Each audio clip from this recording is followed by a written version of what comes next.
My son, a doctor, and his lawyer wife gave me an ultimatum: sign over my $3.8 million house, or they'd have me declared incompetent. I just smiled and agreed to meet with them. By the end, they were the ones begging me to stop. Can you imagine your own son, the man whose tiny hands you once taught to tie his shoes, sitting across from you with an ultimatum? That's what happened to me. He and his wife, a lawyer whose entire education I paid for, demanded I sign over my $3.8 million home, the one I built with his mother, or they'd have me declared mentally incompetent. They saw a frail old man, a problem to be managed. What they didn't see was the auditor, and I was about to conduct my final, devastating review. It was a late Sunday afternoon, the kind of gentle September warmth that felt like a memory of summer. I was in the garden, on my knees, tending to Caroline's favorite Carillon roses. Velvety red, their scent could fill the whole yard. Each bloom was a testament to the 30 years we'd spent in this house, turning soil, pulling weeds, building a life from nothing. The cool, honest earth in my hands, it made the world make sense. Then I heard it. The crunch of expensive tires on my gravel driveway. A sound of impatience, of assertion. I didn't need to look up to know whose car it was. A silver German sedan, the kind that costs more than the first house Caroline and I ever bought. I slowly got to my feet, wiping my hands on my trousers. Daniel and his wife, Amelia, were getting out. They weren't dressed for a Sunday visit. Daniel, in a crisp polo and tailored slacks, looked like he'd just left the country club. Amelia, in a sharp dark pantsuit with her leather briefcase in hand, as if she'd come straight from a hostile negotiation. She was always dressed for battle. I just never thought the battle would be with me. "Dad," Daniel said. Not a greeting, an announcement. No warmth, just a clinical assessment. "You shouldn't be doing that kind of work. You could fall." "I've been gardening for 40 years, Daniel." "I think I know how to stand up," I replied, my voice flat. Amelia stepped forward, her heels sinking slightly into the soft lawn. She surveyed the property, her eyes not seeing the climbing roses or the ancient oak, but calculating square footage and property value. "Robert," she began, using my first name, as she always did, a subtle power play. "We need to talk about some logistical streamlining. We've been running the numbers, and the upkeep on a property this size for one person is, well, it's fiscally irresponsible." The words hung in the air, cold and sharp. Fiscally irresponsible. They had taken the sanctuary Caroline and I had built and reduced it to a line item on a spreadsheet. "The house is paid for, Amelia." "It has been for 20 years, I said, walking towards the stone patio. "I didn't invite them in." Daniel followed, placing a hand on my shoulder. His touch felt proprietary, like a doctor examining a patient without their consent. "Dad, it's not just about the money. We've been worried. We've noticed a certain cognitive latency in our recent calls. It's about mitigating risk factors. At your age, living alone." He let the sentence hang. The unspoken words, dementia, incompetence, helplessness, drifted in the air like poison. They were using their professions as weapons. She, the lawyer, spoke of assets. He, the doctor, spoke of ailments. Both of them were there to declare me obsolete. I looked at my son, at the man he had become. I saw the ghost of the little boy who used to help me in this very garden, hands covered in mud, laughing as he tried to catch a worm. That boy was gone. In his place stood a stranger in expensive clothes, his face a mask of false concern.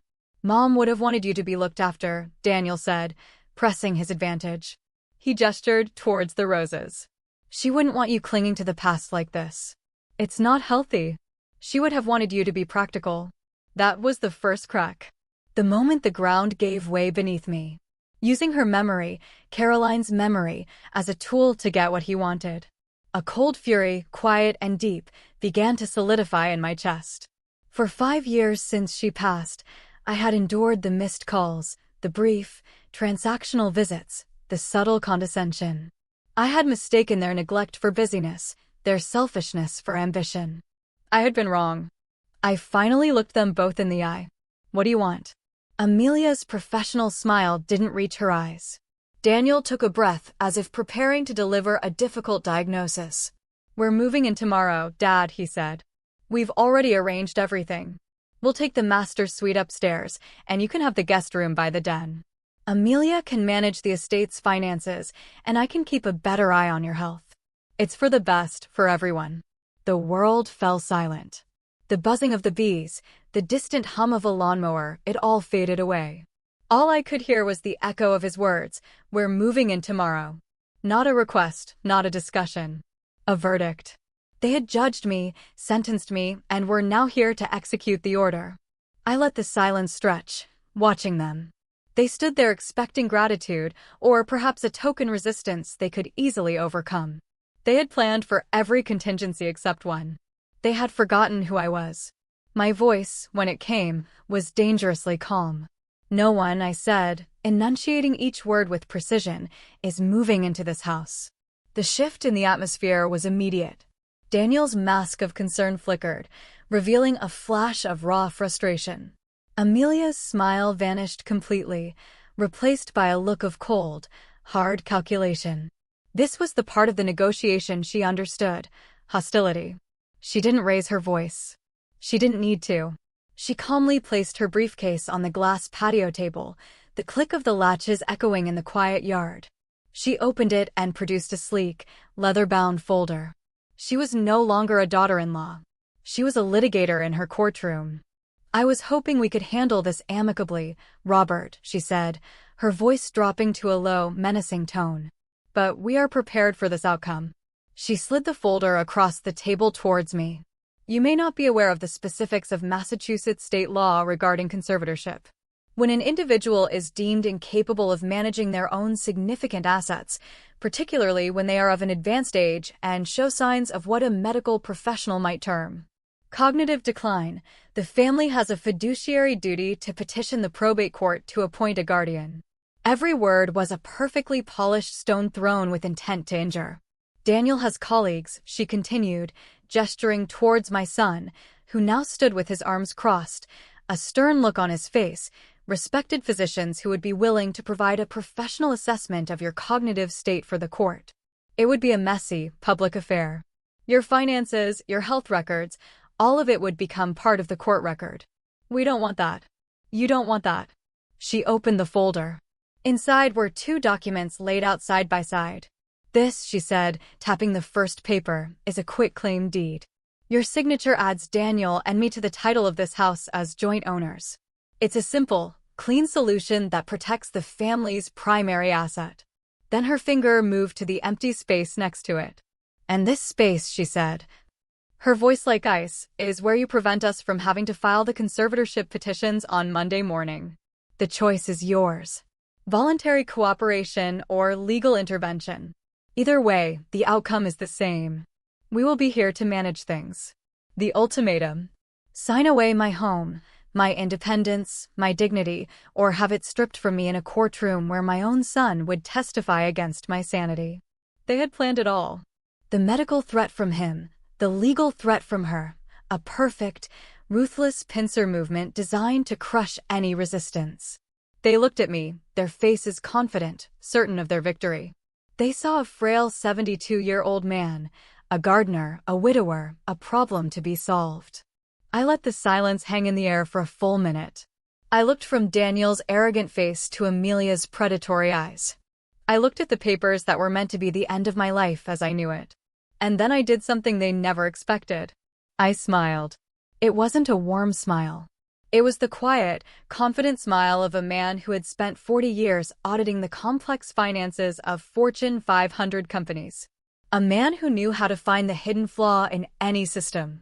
They had presented me with what they thought was a closed loop, a perfect trap, but they had made a fatal miscalculation. They had shown me their entire strategy. Their confident expressions faltered, replaced by a flicker of confusion. My reaction was not in their script. "All right," I said, my voice even and steady. My calm seemed to unsettle them more than any outburst would have. "Let's meet at my lawyer's office. David Sterling. Friday, 10 a.m. We can discuss the details then." I stood there on the patio for a long time after the silver sedan disappeared down the driveway. The silence it left behind was louder than the engine's roar. The air, which had smelled of roses and damp earth just an hour ago, now felt thin and sterile. I looked at the glass table where Amelia's folder had rested. A ghost of a threat still imprinted on the polished surface. They had come into my home, the home I built with Caroline, and tried to turn it into a cage. They had used my love as a weakness and my age as a weapon. I walked back inside the house, feeling it unnervingly vast and empty. Every familiar object seemed to watch me. The grandfather clock in the hall, a wedding gift from Caroline's parents, ticked on, each second a steady, measured beat in the new, cold reality. I passed the living room and saw the photograph on the mantelpiece. It was of Caroline and me on the day we'd finished building the deck, our faces flushed with sun and pride. Behind us, a much younger Daniel, maybe 10 years old, was grinning, a smudge of dirt on his cheek. For a moment, a wave of pure grief washed over me, so powerful it almost buckled my knees. It wasn't just grief for my wife, it was grief for the son I thought I had, the family I thought we were. But grief is a luxury. It's a warm blanket for a cold night. What I was feeling now was different. It was cold, hard, and clear, like a sheet of ice forming over a deep lake. I walked into my study, the one room in the house that was entirely mine. Paneled in dark cherry wood, lined with books on history and finance. This was where I had managed our family's finances for 50 years, turning a modest salary into a small fortune through careful, patient investment. It was where I taught Daniel how to do his taxes, how to balance a checkbook. It was a room of logic, of cause and effect. I sat down in my worn leather chair, the one that still held the faint scent of Caroline's perfume from the throw blanket she kept on it. I didn't hesitate. I didn't wring my hands. I picked up the phone and dialed a number I knew by heart. It rang twice. David Sterling. The voice on the other end was familiar, steady, a voice that had been my counsel and my friend for 40 years. "David," I said, "it's Robert." "Robert, good to hear from you." "How are the roses?" he asked, his tone warm and easy. "The roses are fine," I said, "but the sun is not." The warmth in his voice vanished, replaced by the sharp focus of a lawyer. "What happened?" I recounted the entire visit. My voice, a monotone, reporting the facts as if I were delivering an audit report. I told him about their unannounced arrival, Amelia's talk of asset optimization, Daniel's pseudo-medical concern about my cognitive latency. I told him about the ultimatum, the quitclaim deed, or the conservatorship. When I finished, the silence on the other end of the line was heavy. Then came the explosion. "That ungrateful, arrogant little," he did what?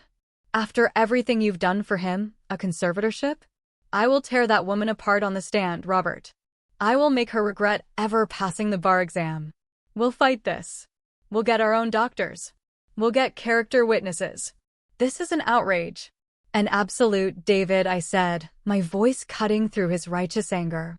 It was the same tone I used in boardrooms when emotions were running high and facts were being ignored. He stopped mid-rant. "Stop. I appreciate the fire, my friend. I truly do.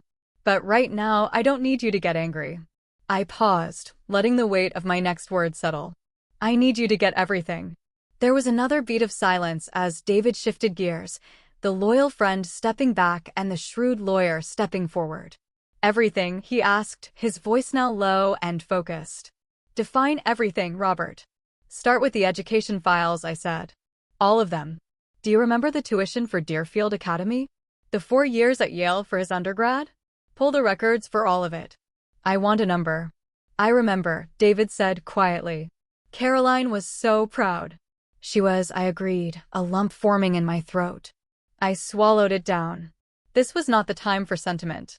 "Then I want the records for the down payment on his first condo in Beacon Hill. The 20% I gave him as a gift after he graduated.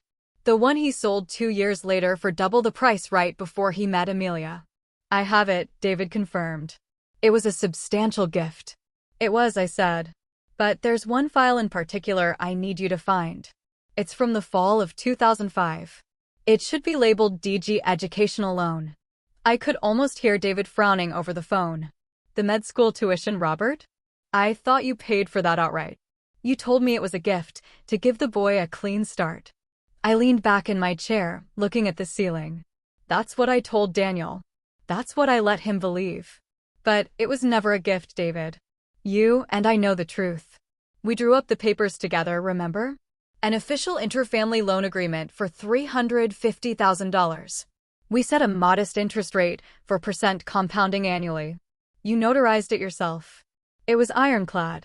The line was silent as the implications of what I was saying sank in. I heard the shock in David's voice.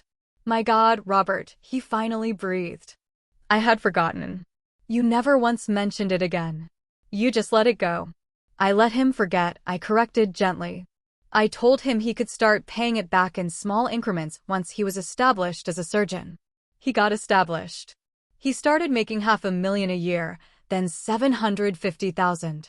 But the payments never came. I never asked. I thought his success was payment enough. I thought my son's happiness was my return on investment. I let out a dry, humorless laugh. It appears I miscalculated the terms of that happiness. What do you want me to do? David asked, his voice now a blade. I want you to run the numbers, I said, my voice dropping to a near whisper. Calculate the total principal and accrued interest on that loan over the last 20 years. I want a precise, legally indefensible number, down to the last cent. Then I want you to compile a complete financial history of every significant monetary gift I have ever given him, from his first car to that loan for his first practice that was also forgotten. Consider it done, David said. What's the next step? The next step, I said, looking out the window as the sun began to set, casting long shadows across the lawn, is to find me the best private investigator you know. Someone quiet, professional, and invisible. I have a strong suspicion that my son and his wife will be having a celebratory dinner tonight at a very expensive restaurant. They believe they've won. I would like to know what exactly they are toasting to. A grim understanding settled in David's voice. I know just the person. Robert, be careful. Oh, I'm not the one who needs to be careful anymore, David, I said. And a strange sense of peace washed over me. The grief was gone. The anger was gone. All that remained was the cold, clean certainty of the numbers. The audit had begun. After I hung up with David, I sat in the darkness of my study for a long time. The only light coming from the moon, casting a silver glow on the hardwood floor. The house was quiet, but my mind was not. It was alive, humming with the familiar energy I hadn't felt in years. The quiet fury had settled into a cold, clear purpose. The grief had been filed away. The auditor was back at his desk. I stood and walked not to my bedroom, but to the door that led to the basement. It creaked as it always did, a sound that Caroline used to say was the house groaning in its sleep. I flipped on the single bare bulb at the top of the stairs, illuminating the steep wooden steps that led down into the earth beneath our lives. The air that rose up to meet me was cool and dry, smelling of old paper, cedar, and thyme. Downstairs, it wasn't a typical basement full of forgotten Christmas decorations and rusted tools. This was my real office. After I retired, I'd moved my professional life down here, unable to completely let go of the order and logic that had defined me. It was my sanctuary of numbers, a place where everything had a column, a ledger, a reason. And in the center of the room, like a steel monolith, stood a row of 4-drawer filing cabinets, fireproof, locked. I pulled a small, unassuming key from the secret compartment in my old desk drawer and walked over to the first cabinet. The key slid into the lock with a satisfying click. This cabinet wasn't for tax returns or household warranties. This was the archive. The unofficial, unspoken financial history of the Graham family. I slid open the top drawer. The hanging files moved with a soft whisper. Each tab perfectly typed, perfectly aligned. I wasn't a father looking through old memories. I was an investigator opening a cold case file. The case of my son. My fingers, steady and sure, moved past tabs labeled First Bicycle 1985, Summer Camp 1992, and stopped at a thick folder marked Daniel Graham Higher Education. I pulled it out and placed it on the large wooden table I used as a workspace. Under the harsh glare of the overhead light, I opened it. It was all there, a meticulous record of sacrifice and investment, receipts for tuition, checks to Yale that had made my hands shake to write, bank statements showing massive withdrawals from our retirement savings. But I wasn't looking at those. I was looking for the document David and I had spoken about. Tucked in the very back, in a sealed manila envelope, was the promissory note. Interfamily Educational Loan Agreement, $350,000. The signatures at the bottom were clear. Mine, strong and confident. David's, the flourish of a seasoned lawyer. And Daniel's, his was a quick, almost careless scrawl. The signature of a young man on his way to a brilliant future, signing a piece of paper his father had assured him was just a formality. I ran my thumb over his name. A formality? I had made a terrible mistake in judgment, allowing him to believe that. It was a mistake I was now going to correct. But this was only the beginning. The loan was the foundation, the cornerstone of my case. Now I needed to build the structure around it. For the next several hours, I worked. I didn't feel tired. I didn't feel old. I felt a clarity of purpose that was like a jolt of adrenaline. I logged on to my old desktop computer, the one with the oversized monitor. The hum of the machine was a comforting sound.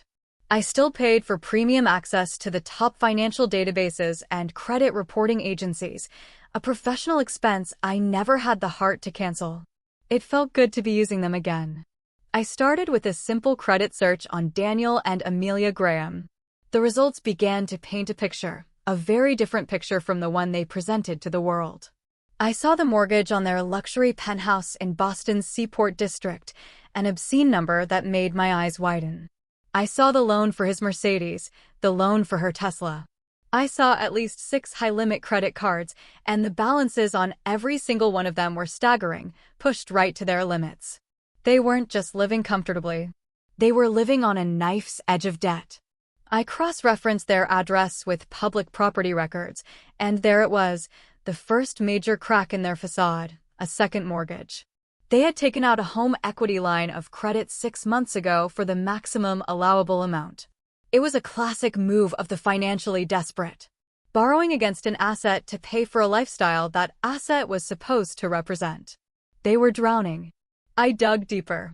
I remembered Amelia mentioning a tech startup she had invested in at a family dinner a few years ago, speaking about it with the casual arrogance of someone who believes they can't lose. It took me less than 30 minutes of searching through business news archives to find it. The company had gone bankrupt 18 months later, taking all its investors' money with it. I found a list of primary investors. Her name was on it. The amount was significant, a 6-figure loss. Then I turned my attention to Daniel. I searched for his name, for his surgical practice. He was indeed successful, highly rated, but I noticed something odd. He wasn't a partner at a major Boston hospital, as I had believed. He was listed as a consulting surgeon. It was a subtle difference, but a meaningful one. It meant less stability, no hospital pension, and most importantly, it meant he was responsible for his own malpractice insurance, a colossal expense for a cardiac surgeon. I accessed another database, one that tracks legal filings. I typed in his name, and then I found the second, more damning piece of the puzzle.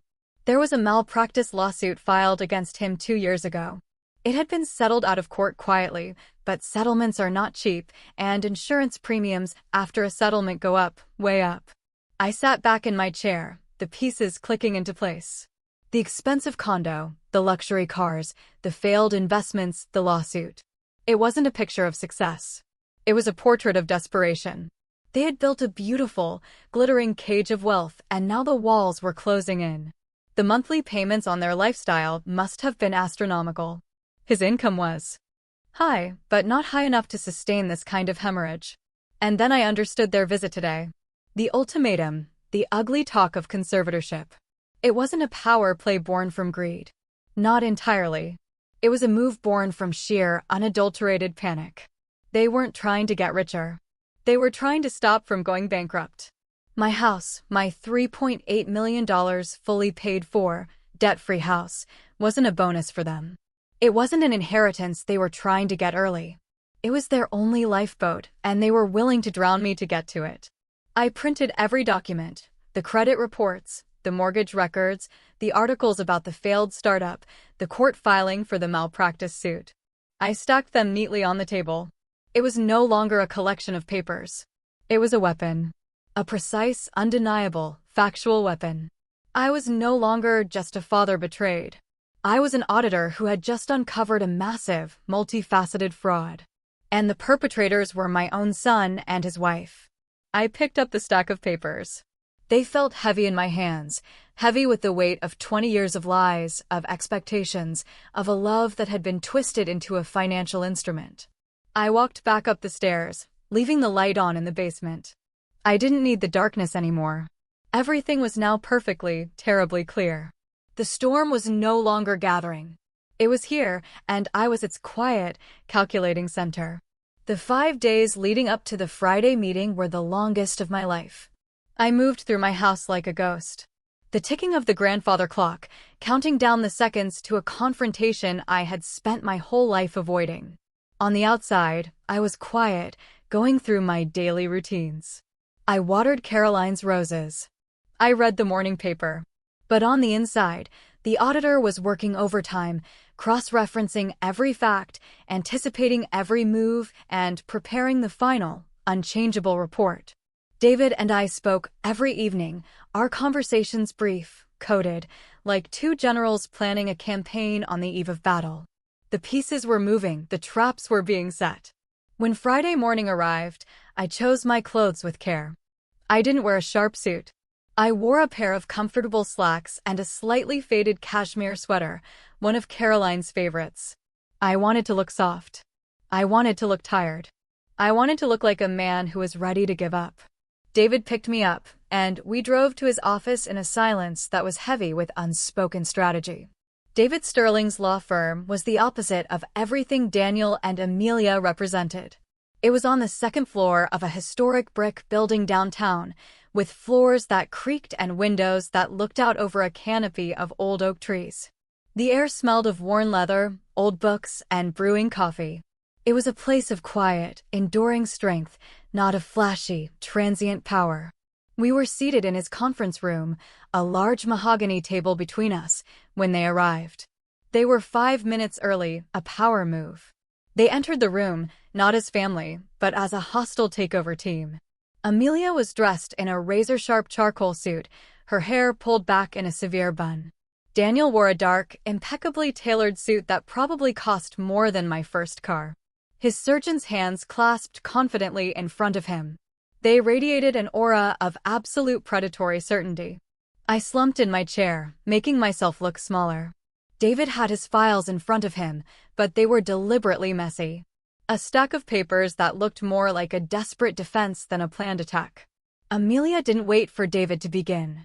She sat down, placed her pristine leather briefcase on the table, and took control. "Thank you for meeting with us, David. Robert, we appreciate you being reasonable about this.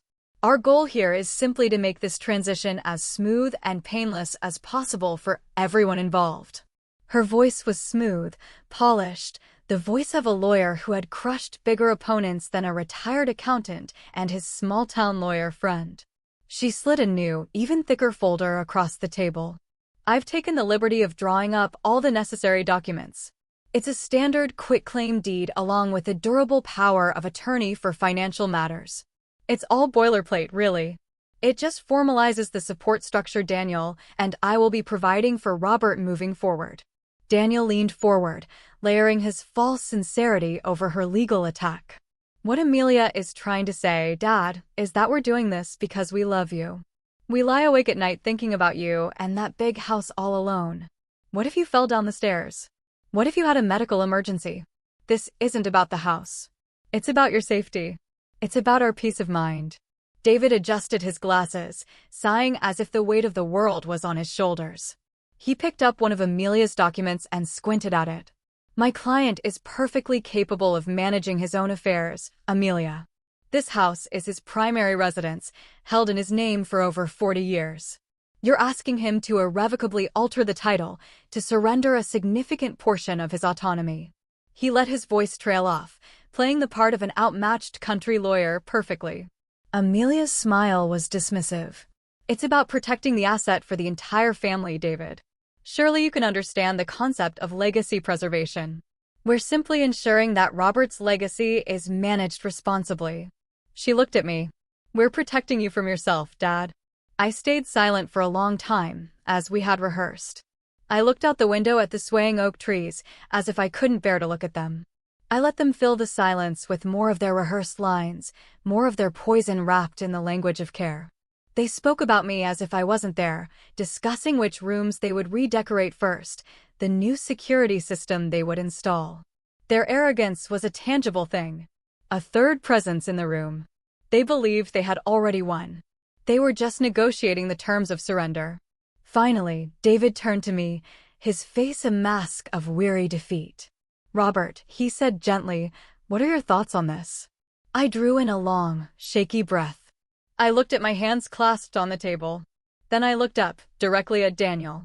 My voice, when I spoke, was soft, tinged with a sadness I didn't have to fake. "I remember the day we brought you home to that house from the hospital, Daniel. You were so small. Your mother, she had the whole nursery painted light blue with little clouds on the ceiling. She did it herself even though she was tired. She said she wanted your first dreams to be in the sky." I saw a flicker of something in Daniel's eyes. Irritation, impatience. He didn't want memories. He wanted a signature. "She loved that house," I continued, my voice growing thicker with emotion. "Every rose bush, every floorboard. She would have wanted you to be happy, to be secure." I looked down at the papers, at the cold black text that sought to undo everything she and I had built. I let out a long, shuddering sigh, the sound of a man breaking. "You're right. I'm tired. The house is too much for one person. The memories," I looked up at them, my eyes moist. "I'll sign the papers." The release of tension in the room was electric. Daniel's shoulders relaxed. Amelia exchanged a micro-smile with him. A flash of pure, undisguised victory. She slid the documents and a heavy, gold-plated fountain pen across the mahogany table. "I think you'll see this is for the best, Robert." The pen stopped just before my fingers. I reached for it, my hand trembling slightly. And then, just as my skin was about to touch the cold metal, I pulled my hand back. I looked up, my face a picture of vulnerability and confusion. "But not today." Amelia's smile froze on her face. Her eyes narrowed. "What do you mean, not today?" It's a big step," I said, my voice faltering. "There are things in the house. Personal effects, your mother's letters, her paintings. I need a few days to go through them, to say goodbye to the life we had there. I need to get my affairs in order before this change happens. I can't just sign it all away in a moment." David jumped in, seizing the opportunity one had created. He sounded like a lawyer pleading for a small mercy. "It's a reasonable request, Amelia. A humane request. The man is being asked to sign over his home. All he's asking for is a week. 1 week to prepare himself emotionally and practically. The documents will be the same next Friday as they are today." Amelia's eyes were like chips of ice. Her legal instincts were screaming at her. Delays were dangerous. A week was a lifetime in a negotiation. But Daniel, blinded by his victory, saw this as the final, pathetic plea of a defeated old man. He wanted to appear gracious in his triumph. He placed a hand over hers. "Of course, Dad," he said, his voice dripping with condescension. "We understand completely. It's an emotional time. Take the week. We're not monsters. We'll come by the house next Friday and we can sign everything then." He added, "In the meantime, we can start getting quotes from contractors for the upstairs renovation." Amelia was furious. I could see it in the tight clench of her jaw, but she was outmaneuvered by her husband's ego. She couldn't object without looking like the villain she was. She forced a tight, brittle smile. "Next Friday, then." They stood up, gathered their things, and left the office with the confident strides of conquerors. The heavy oak door clicked shut behind them, leaving David and me alone in the silent room. We didn't speak for a full minute. I watched the dust motes dance in the shaft of sunlight coming through the window. Then I slowly sat up straight in my chair. The slump in my shoulders disappeared. The weariness in my eyes evaporated, replaced by a focused, diamond-hard glint. David took the messy pile of papers in front of him and with one smooth motion squared them into a perfect, orderly stack. He looked at me, a slow grin spreading across his face. "Did they take the bait?" he asked. I picked up the heavy gold pen they had left on the table, feeling its weight in my hand. "Hook, line, and sinker," I said. That very evening, the city of Boston glittered with the cold, hard light of a million ambitions. While I was in my quiet basement unearthing the truth of the past, my son and his wife were downtown celebrating their version of the future. They didn't know they were being watched. They didn't know that every word they spoke was being captured. Every triumphant laugh recorded for posterity. David had been efficient. The private investigator he hired was a man named Peterson, a former detective with a talent for blending into the background. Peterson was sitting at the bar of a ridiculously expensive steakhouse, a place with dark wood, dim lighting, and waiters who moved like ghosts. He nursed a glass of club soda and looked at his phone, a perfect portrait of a bored businessman waiting for a client.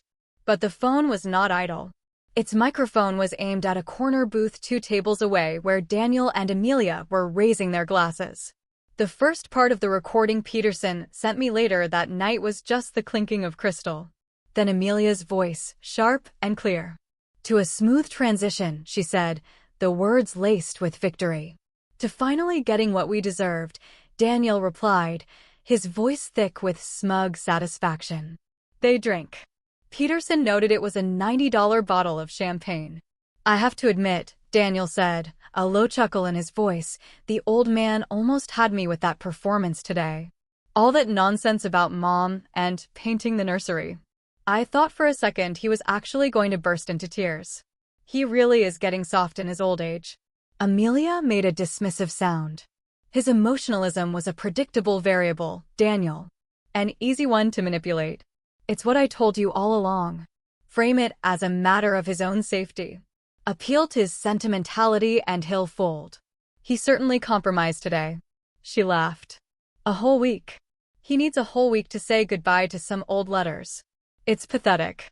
"Let him have his week," Amelia said, her tone shifting from celebratory to all business. "It doesn't change the timeline. The moment his signature is on that quitclaim deed next Friday, I'll have it couriered to the county registry and filed electronically. By Monday afternoon, we will be legal joint tenants on the title. The asset will be secured and the bank. Daniel asked, leaning forward, his voice dropping to a conspiratorial whisper. "I had lunch with Mark from the private banking division yesterday," Amelia said, her voice confident, assured.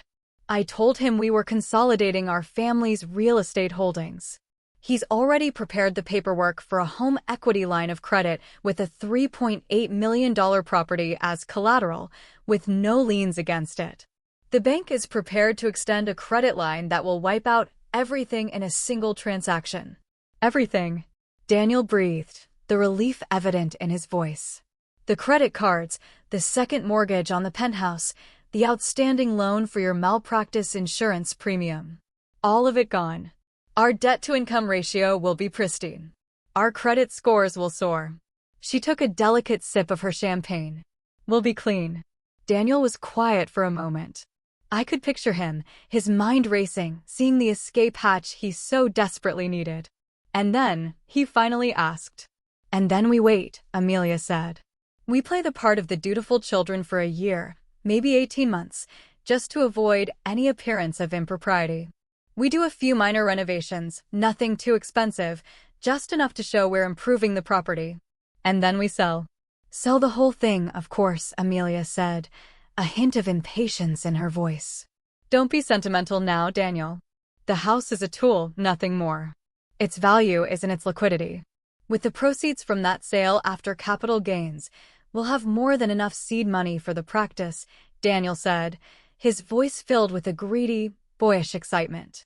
"My own practice, the Graham Surgical Institute. No more hospital boards, no more bureaucracy, my name on the building. And for my campaign," Amelia added smoothly, "an exploratory committee for a state Senate run requires significant initial funding. Amelia Graham for Senate. It has a certain authority, don't you think?" They were quiet again, dreaming of the futures they were building on the ruins of my life. Then Daniel asked the question that sealed their fate. "What about Dad? Once the house is sold, What do we do with him? Amelia's voice was utterly devoid of emotion. It was the voice of someone arranging a logistical problem, like booking a storage unit. I've already done the preliminary research on that. There are several top-tier assisted living facilities along the North Shore. Places with landscaped gardens, 24-hour nursing staff, planned social activities. I've earmarked one in Marblehead. That has excellent reviews. Is that really necessary? Daniel asked. A flicker of something, maybe the last dying ember of a conscience. Daniel, be realistic. Amelia snapped, her voice cutting. We're not going to have him live with us in the city, and we can't have him living on his own. It's a liability. This is the most humane solution. He'll be comfortable. He'll have his meals cooked for him. And most importantly, she said, her voice dropping to a final, chilling word, he'll be supervised. Supervised. A problem to be managed and contained. The recording captured the sound of their glasses clinking together one last time. To the future, Daniel said. To the future, Amelia echoed. Peterson stopped the recording, paid for his club soda in cash, and walked out into the cool Boston night, leaving my son and his wife to finish their champagne. They were completely oblivious. They had no idea that in their moment of ultimate triumph, they had just given me the one thing I needed most. They had just confessed. And my quiet, patient auditor's report was now complete. The 7 days that followed the meeting at David's office were a masterclass in the art of silence. For Daniel and Amelia, it was a silence that began as a smug, self-satisfied quiet. They had won. The old man was defeated. They spent the weekend browsing online catalogs for kitchen renovations and high-end Italian furniture. By Monday, their silence had shifted to impatience. By Wednesday, it had curdled into a low-grade anxiety. They started calling. First, it was Daniel, his tone casual. Hey, Dad. Just checking in. Hope you're doing okay. The call went to voicemail. An hour later, Amelia tried. Her approach was more direct. Robert, it's Amelia. I'm just calling to see if you need any help with packing boxes. That call also went to voicemail. They left messages. They sent texts. All of them went unanswered. Their confidence began to fray at the edges. He's being dramatic, Daniel insisted to Amelia over dinner on Thursday night. I learned this later from Peterson's final report. He's sulking. He's trying to make us feel guilty. Let him. He'll be ready to sign tomorrow as promised. But Amelia, the lawyer, was not so sure. In her world, silence wasn't an emotional response. It was a strategy. An unanswered call was a red flag. A week of total silence from an opponent you thought you had beaten was a siren. She couldn't put her finger on it, but a cold knot of unease was tightening in her stomach. She was right to be worried, because my silence was not the silence of defeat. It was the silence of a workshop. It was the silence of a man who had a great deal of work to do and a very short time in which to do it. While they were picking out paint colors, I was meeting with a woman named Sarah, a discreet real estate agent David had known for years who specialized in private, off-market sales of high-value properties. While they were calling me and getting my voicemail, I was on the phone with the president of a national moving and storage company, arranging a logistical operation with military precision. While they were growing anxious, I was sitting in David's office for a second, much different meeting, signing a stack of documents, each signature a firm, decisive stroke of the pen. The house was a hive of quiet, purposeful activity. My plan was not just a thought anymore. It was a series of executed actions, an engine humming silently, waiting for the key to be turned. On Friday morning, the final day, my house was quieter than it had ever been. It was an empty, echoing quiet. I sat in my study at the desk where I had done my life's work, a single cup of black coffee steaming in my hands. I was calm. I was ready. At precisely 9:30 a.m., my phone buzzed on the polished wood of the desk. A text message from Daniel. The words glowed on the screen, a beacon of his impatience and arrogance. We're on our way. The movers are coming at noon. I read the message. I took a slow, deliberate sip of my coffee. The taste was rich and slightly bitter. I picked up the phone. My thumbs moved slowly, typing a reply. Each word was chosen with the care of an auditor finalizing a report that would change everything. Everything is ready for you, son. I've left an envelope for you on the mantelpiece. Read it before you unload anything. I hit send. The message disappeared into the ether. The trap was set. The key had been turned. All that was left was for them to walk through the open door and discover the room was not at all what they expected. The drive to the house was filled with a tense, triumphant energy. Daniel tapped his fingers on the steering wheel, a rhythm of impatient victory. Amelia was on her phone, confirming the arrival time of the moving truck with a crisp, efficient tone.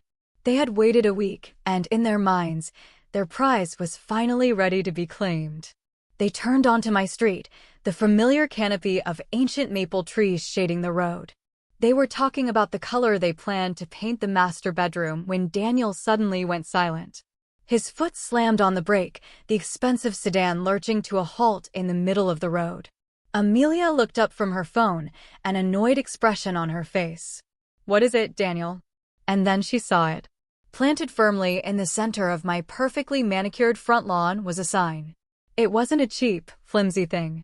It was a handsome dark wood sign from a high-end real estate firm, the kind that dealt in quiet, multi-million-dollar properties. And on that sign, in bold, blood-red letters, was a single impossible word: sold. For a moment, they just stared. The word didn't compute. It was a glitch in their reality. A piece of data that didn't fit their carefully constructed plan. "What is that?" Daniel whispered, his voice barely audible. That's not possible." Amelia was the first to react. The lawyer in her took over, searching for a logical explanation. "It's a mistake," she said, her voice tight. "Or it's a bluff. Some pathetic last-ditch attempt to scare us. He's trying to play games." She opened her car door, her movements stiff with a sudden cold anger. "Let's go. We're sticking to the plan." They walked up the stone path, their confident strides from the previous week gone, replaced by a sense of urgent dread. The house looked the same. The roses were still in bloom, but the sign on the lawn cast a dark shadow over everything. Daniel fumbled with his key, his hand shaking slightly. He finally got it in the lock, turned it, and pushed the heavy oak door open. The echo of the door swinging open was the first thing that hit them. Their footsteps on the marble floor of the foyer, usually muffled by a thick Persian rug, now clicked and echoed through a vast, cavernous space. They stopped dead, their eyes wide with disbelief. The house was empty. Completely, utterly empty. The rug was gone. The grandfather clock was gone. The portraits on the wall, the antique console table, the crystal chandelier, all of it had vanished. The air smelled not of lemon polish and old wood, but of industrial cleaning solution and fresh paint. The anonymous scent of a property that has been neutralized, stripped of all personality, all life. They walked slowly into the living room. Sunlight streamed through the huge, bare windows, illuminating a space that was no longer a home, but a hollow architectural shell. The scuff marks where the sofa had been, the faint outline on the wall where Caroline's favorite painting used to hang. It was a crime scene of a life that had been erased. And then they saw it. In the center of the vast empty room, sitting alone on the cold marble mantelpiece above the fireplace, was a single object, a thick brown manila envelope. My handwriting was on the front, clear and steady: Daniel and Amelia Graham. They approached it like it was a bomb. Amelia, her face a pale mask of fury and confusion, snatched it from the mantelpiece. Her hands trembled as she tore open the flap. Daniel crowded behind her, looking over her shoulder. The first document she pulled out was a sheath of thick, official-looking papers. At the top, in bold lettering, were the words, "Real estate sale and purchase agreement." Amelia's eyes, trained to scan legal documents in seconds, flew down the page. She saw the property address. She saw the sale price, $3,800,000. She saw the terms, all cash, no contingencies. She saw the closing date, the day before. And she saw the buyer, an anonymous trust company she had never heard of. A choked, strangled sound escaped her throat. It's real," she whispered, the papers shaking in her hand. "He sold it. He actually sold it." Daniel grabbed the contract from her, his face ashen. He stared at the signature line, at my familiar, unwavering signature. The house was gone. Their lifeboat, their prize, their future. It had vanished into thin air. But there was more in the envelope. Beneath the sale contract was another document. This one was different. It was a formal legal notice from David Sterling's law firm. Daniel's eyes scanned the first few lines, a look of utter confusion on his face. What is this? DG educational loan? Some kind of joke. Amelia ripped the paper from his hand. Her legal mind understood instantly. She saw the date, 2005. She saw the principal amount, $350,000. And then she saw the meticulously calculated table below it, showing 20 years of 4% compounding interest. Her finger traced along the bottom line, the final, terrifying number. Oh my God, she breathed, all the air leaving her lungs. It's the med school tuition. It wasn't a gift. It was a loan. She looked at Daniel, her eyes wide with horror. Daniel, he's calling the loan with interest. We owe him. We owe him nearly $700,000. The foundation of their world had just collapsed. They hadn't just lost a $3.8 million asset. They had just inherited a debt the size of a mortgage. And still, there was more. The next item was not a legal document. It was a simple typed transcript. As they read the first few lines, the last traces of color drained from their faces. Daniel, the old man, almost had me with that performance today. All that nonsense about mom and painting the nursery. Amelia, his emotionalism was a predictable variable. Daniel, an easy one to manipulate. They were reading their own words. Their smug, celebratory conversation from the steakhouse laid bare in cold black ink. They read about their plans to take out a line of credit. They read about selling the house in 18 months. They read about Daniel's new practice and Amelia's run for the state senate. And then they read the final, damning lines. Daniel, what about Dad once the house is sold? What do we do with him? Amelia, I've already researched some of the top-tier assisted living facilities. He'll be comfortable. And most importantly, he'll be supervised. Shame, hot and absolute, washed over them. They looked at each other, but they weren't husband and wife anymore. They were two co-conspirators, their darkest, most secret thoughts exposed to the light. They had been caught, utterly and completely. The last thing in the envelope was a single small piece of notepaper. It was my personal stationery, the kind with my initial embossed at the top. On it was a short, handwritten note. Daniel and Amelia, you wanted the house. I sold it. You wanted to manage my assets. I have protected them. This is not an act of anger. This is a final audit. Good luck with your debts, Robert. That was it. No long emotional diatribe. No accusations. Just the cold, clean finality of a ledger being closed. Amelia's hands, the hands of a lawyer who had held the fates of corporations, began to tremble uncontrollably. The papers, the contract, the loan demand, the transcript of her own damning words, slipped from her grasp.